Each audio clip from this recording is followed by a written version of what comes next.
Satnam Yogis, Salimah here. Today, I'm talking to you, those of you who are experienced Kundalini Yoga practitioners.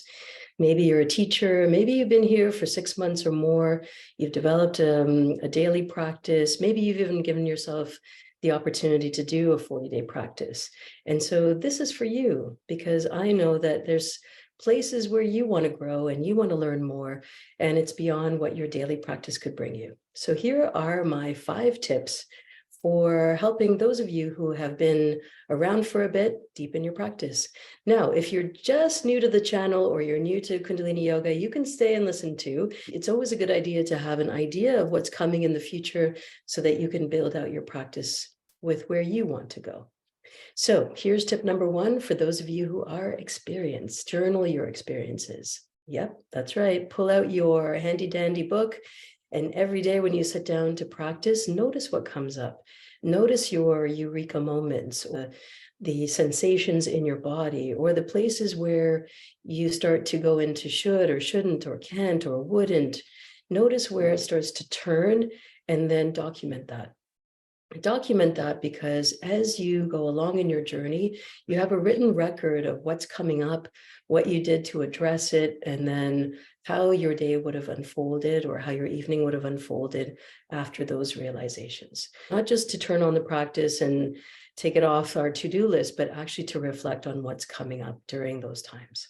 So that's number 1, is to journal your experience.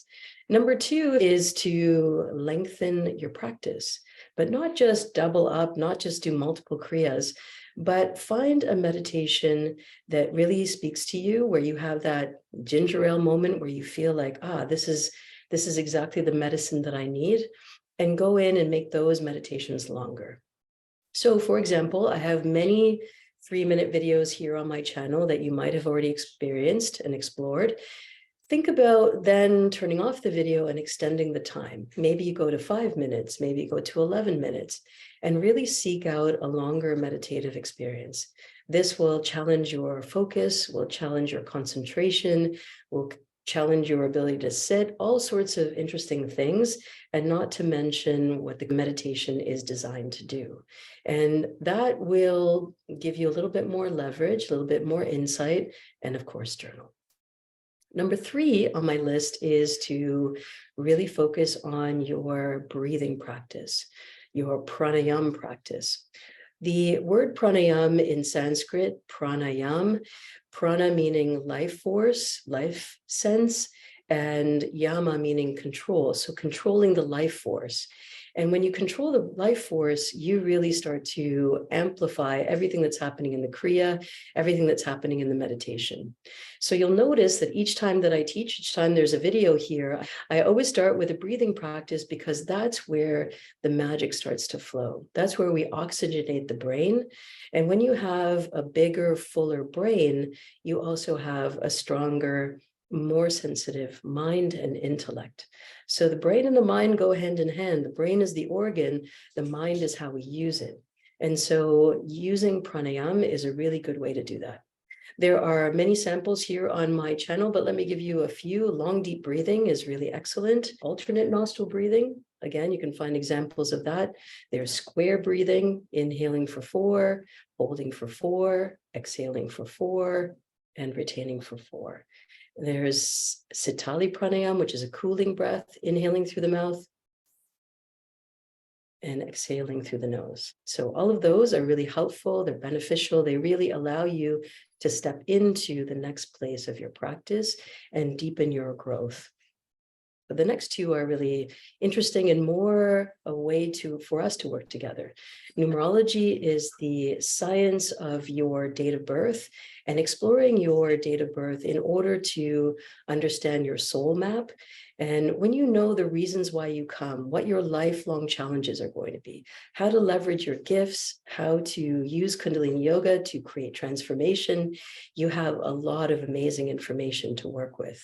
The links for that are down below, and that's a one-on-one between you and I, and an opportunity to really dive in. And at the end of that session, I will offer you a 40-day practice that is just for you, and that will gear and steer you towards what it is that you actually want. So rather than playing around, on my channel, you can actually know what's best for you now. Numerology is a great gateway into yoga therapy, and that is a form of talk therapy that utilizes Kundalini Yoga as the foundation. So if you've ever been curious about how to bring those two practices together, the therapeutic work that's required to untangle from the past in order to step into the future using Kundalini Yoga, that's the practice for you. Again, links are below. And then finally, Kundalini Yoga teacher training.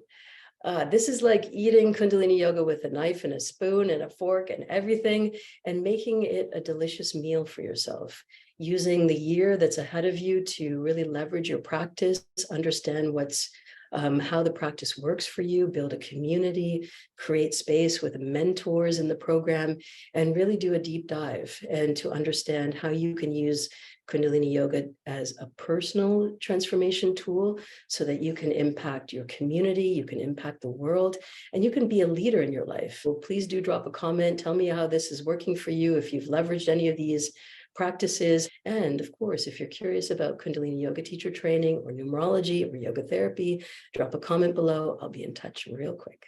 Bye for now.